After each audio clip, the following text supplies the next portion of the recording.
కృష్ణ కృష్ణ సాయి కృష్ణ కృష్ణ కృష్ణ సాయి కృష్ణ.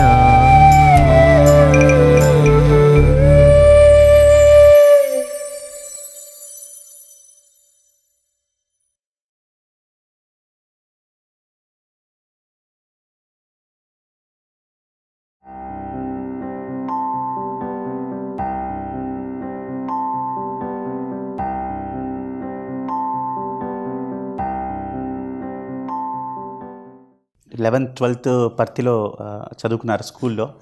అప్పటి నుంచి మరి బృందావన్కి రావడం ఎలా జరిగింది, బృందావన్లో జరిగిన విశేషాలు, కాలేజు, హాస్టల్, త్రై బృందావనం, ఈ విషయాలు చెప్తారా?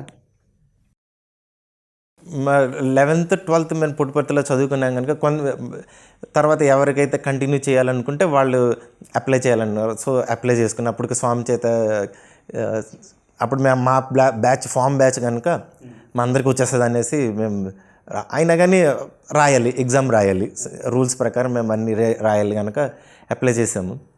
అప్లై చేసిన తర్వాత నేను తీసుకుంది 11th 12thలో నేను ఫస్ట్ హిందీ తీసుకున్నాను, సెకండ్ లాంగ్వేజ్. దాన్ని హిందీ తీసుకెళ్తే వాళ్ళు ఫస్ట్ క్లాస్ అటెండ్ అవ్వగానే అంతా హిందీలో మాట్లాడారు. అంత హిందీ తెలియదు కనుక అప్పుడు ఫస్ట్ క్లాస్ తర్వాత భయం వేసి నేను సాంస్క్రిత్లో వెళ్ళిపోయాను. సాంస్క్రిత్లో టీచర్ సాంస్క్రిత్లో మాట్లాడడం మొదలుపెట్టేసరికి ఇంక ఇమీడియట్గా నెక్స్ట్ ఆప్షన్ ఇంకేం లేదు, ఓన్లీ తెలుగు ఉంది. సో తెలుగులోకి వచ్చేసాం. తెలుగులోకి వచ్చింది కొంచెం హాయి అనిపించింది. ఎందుకంటే అక్కడ గ్రామర్ టెక్స్ట్ బుక్ చూస్తే అక్కడ గ్రామర్లో అంటే సిబిఎస్ఈ తెలుగులో గ్రామర్ కానీ ఏమీ లేదు. ఓన్లీ అప్పుడు మన స్వాతంత్రం గురించి పోరాడిన వాళ్ళ గురించి స్టోరీస్ ఉన్నాయి. సో అప్పుడు మా Telugu teacher 11th class 12th class రెండు కలిపి ఆయన 11th క్లాస్లోనే ఫినిష్ చేస్తారు పోర్షన్. పెద్దగా చెప్పేదానికి ఏం లేదు, ఓన్లీ స్టోరీస్. సో తర్వాత ఓన్లీ ఆయనతో పాటు సోషల్ సర్వీస్లో పాల్గొన్నాడు తెలుగు క్లాస్లో కూడా. ఏమో చెప్పేదానికి టీచింగ్ ఏం లేకుండా అంతే. సో ఆయన అప్పుడు కొబ్బరికాయ చెట్లు అవి ఇవన్నీ ఇప్పుడు కూడా సార్ బహుశా చేస్తున్నట్టున్నారు, ఆయన అట్లా పార్టిసిపేట్ చేశాడు. సో నాకు అప్పట్లో సెకండ్ లాంగ్వేజ్ తెలుగు కనుక డెఫినెట్గా పుట్టపర్తిలో ఉండొచ్చు అనేసి అనుకున్నాను, కాన్ఫిడెంట్. కానీ ఫైనల్గా వచ్చి చూసరికి బృందావన్ క్యాంపస్లు ఇచ్చారు. అప్పట్లో మాకు ఎట్లా ఉండేదంటే బృందావన్ క్యాంపస్ చాలా స్ట్రిక్ట్, అక్కడ ఉండటం చాలా కష్టం అనేసి టాక్ ఉండేది. సో అందుకని ఎందుకైనా మంచిది అనేసి పుట్టపర్తిలో ఉంటే బెటర్ అని అప్పుడు రిజిస్ట్రార్ లక్ష్మీ నరసింహ సార్ అని అడిగాం. ఆయన ఎక్స్ప్లెయిన్ చేశారు, లేదు బాబు ఇట్లానే ఏమొస్తే అది తీసుకోవాలి, ఆ క్యాంపస్లో ఏ లాంగ్వేజ్ ఉంటే మీరు అది తీసుకోవచ్చు అనేసి. సో ఎట్లా అనేసి అప్పుడు మళ్ళీ ఎక్కడలో ఇంగ్లీష్ ఉండింది, సో ఇంగ్లీష్ తీసుకున్నాం. అప్పట్లో అది మేబీ చాలా కష్టం అనుకున్నాం, కానీ తర్వాత తెలిసింది బృందాల్లో ఉంటే ఉన్న అడ్వాంటేజెస్ ఏమని. తర్వాత ఉన్న 3 yearsలో కూడా చూసాం. తర్వాత మా ఫైనల్ ఏమంటే ఆ డిసిప్లిన్ బృందావనంలో ఉండే డిసిప్లిన్ లేకపోతే ఆ ఏజ్కి చాలా అడ్వాంటేజ్ అట్లీస్ట్. ప్లస్ అందరు టీచర్స్ అందరూ స్వామి స్టూడెంట్స్. సో మాకు దానివల్ల ఇవి కొన్ని అడ్వాంటేజెస్గా ఉంటాయి. అందరూ క్యాంపస్లోనే ఉండేవారు కనుక. సో మా అందరికీ ఆబ్వియస్లీ టీచర్సే ఇన్స్పిరేషన్. ఇప్పుడు కూడా మేము చెప్పుకుంటూ ఉంటాము, అందరితో స్వామి ఎక్కువగా మాట్లాడలేదు, ఏదో కొంతమందితో మాట్లాడారు, ఫిజికల్గా పాసిబుల్ కాదు కనుక. సో మనం ఇక్కడ ఎందుకున్నాం ఫైనల్గా, మనకి ఇన్స్పిరేషన్ స్వామి అంటే భగవంతుడు, ఏమైనా చేయొచ్చు. సో మనం దాన్ని ఫాలో చేయాలంటే కొంచెం కష్టం. నెక్స్ట్ మనకి ఇన్స్పిరేషన్ ఓన్లీ టీచర్స్. వాళ్ళ యొక్క లైఫ్ వాళ్ళు ఏ విధంగా జీవించారో అదే మనకి, అంటే వాళ్ళు స్వామి ఎట్లా చెప్పారో ఆ విధంగా వాళ్ళు జీవించారు. సో మాకు కూడా ఎట్లా ఉంటుంది వాళ్ళలాగా మనం ఉండాలండి.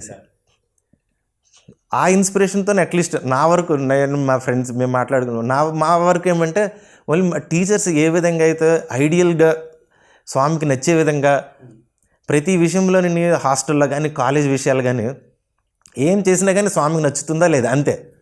నాకు నచ్చిందా నాకు నచ్చలేదా ఆ క్వశ్చన్ ఎప్పుడు లేదు.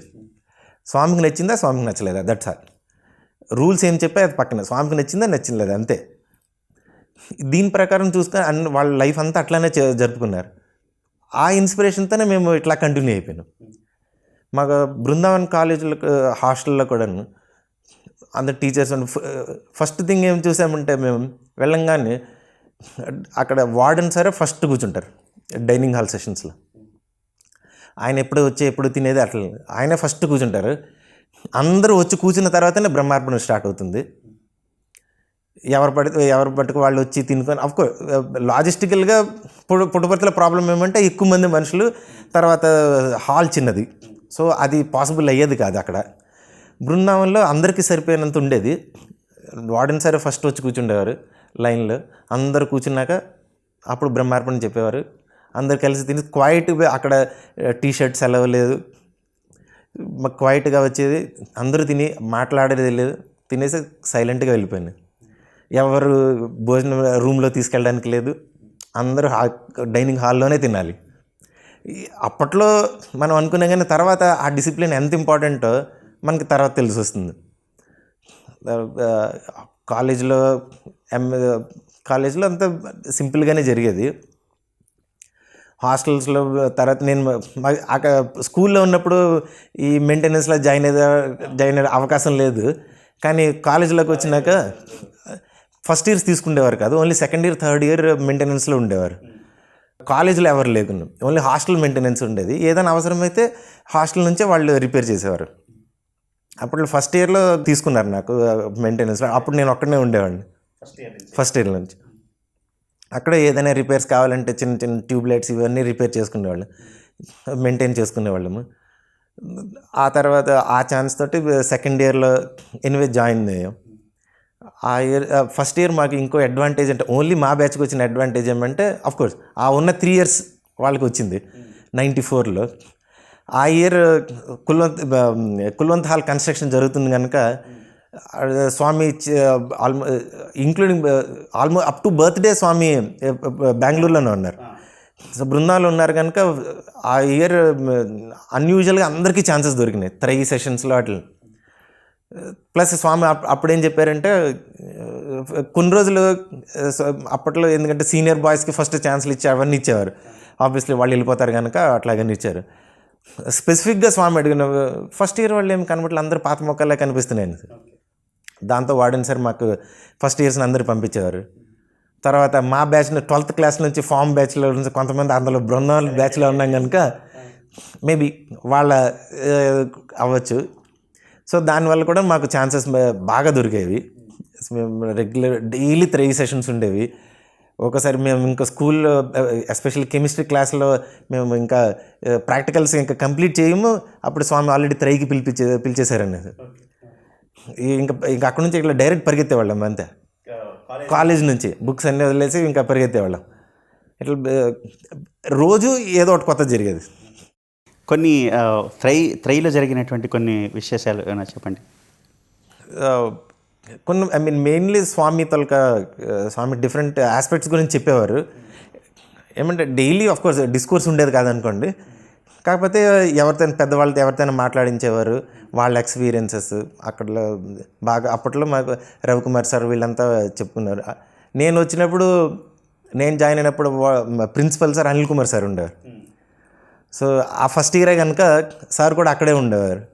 సో 3 sessions వాటికి బాగా ఆయన స్వామి చాలా అతనితో ఇంటరాక్ట్ చేసేది. అప్పుడు మాకు డిఫరెన్స్ కూడా తెలిసింది. స్వామి పుట్టపర్తిలో ఉన్నప్పుడు ఎట్లా ఉంటారో త్రయిలో స్వామి ఉండేటప్పుడు ఎట్లా ఉంటారు అనేసి. తర్వాత మన ఇది కూడా ఉన్నది, స్వామి బృందావన్ ఎంత ప్రేమగా స్వామి చూసుకుండేవారు అనేసి. ఇంట్లో మనం ఎట్లా ఉంటామో ఆ మాదిరిగా ఉండేవారు సార్. నేను భగవంతుడు, మీరంతా డివోటీస్, ఆమె అట్లా కాకుండా ఇంట్లో నేను తల్లిని తండ్రిని మిగతా అందరు పిల్లలు, ఆ ఫీలింగ్ తోటి ఉండేది. సీనియర్స్ చాలామంది విఐపీస్ వాళ్ళంతా వచ్చేవారు. సో వాళ్ళ ఎక్స్పీరియన్సెస్ మనకి చాలా చెప్పేవారు. బహుశా ఆ ఇయర్లోనే అనుకుంటా తిరుపతిలో స్వామి కనిపించారనేసి అప్పుడు చెప్పుకున్నారు. సో వాళ్ళు కొంతమంది అక్కడ నుంచి ప్రీస్ కొంతమంది వచ్చారు. సో అది కూడా స్వామి ఎక్స్ప్లెయిన్ చేశారు. ఏం చెప్పారో గుర్తుందా? అంటే స్వామి ఫుల్ విపులంగా చెప్పలేదు. మాకు తర్వాత వాళ్ళతో తెలిసిందేమంటే స్వామి అక్కడ ప్రత్యక్షమయ్యారు అనేది. హెడ్ ప్రీస్ట్ ఉన్న వాళ్ళకి స్వామి అక్కడ దర్శనం లోపల మన శాంక్టంలోనే స్వామి దర్శనం ఇచ్చారనేసి. తర్వాత వాళ్ళు కూడా అక్కడ ఒక సమితి పెట్టుకొని కార్యక్రమాలు చేస్తున్నారు. వాళ్ళు ఇక్కడ స్వామి దగ్గర వచ్చి దర్శనం కోసం వచ్చారు అవన్నీ చెప్పేవన్నా. ఇంకో విషయం అప్పుడు జరిగేది తర్వాత లేదనమాట. అప్పుడు చాయ్ ఉండేది, అతను ఉండేవారు.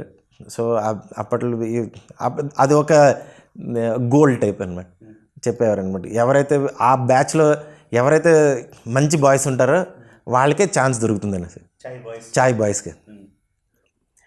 సో దానికోసం కూడా మేము చాలా ప్రయత్నించాం. అంటే అందరూ వీలైనందరికీ ఇది 2 విధాలుగా కూడా హెల్ప్ అయ్యేది. ఒకటి ఏమంటే మనమే మంచిగా ఉండేదానికి హెల్ప్ అవుతుంది. ఉండడం వల్ల ఒక ఛాన్స్ ఏదో దొరుకుతుందండి. చాయ్ బాయ్స్కి స్వామి దగ్గర మంచి ఛాన్సెస్ దొరుకుతాయి అనేసి. సో అందరూ చాలా ఆస్పైర్ చేసేవాళ్ళం దాని గురించి. కృష్ణ కృష్ణ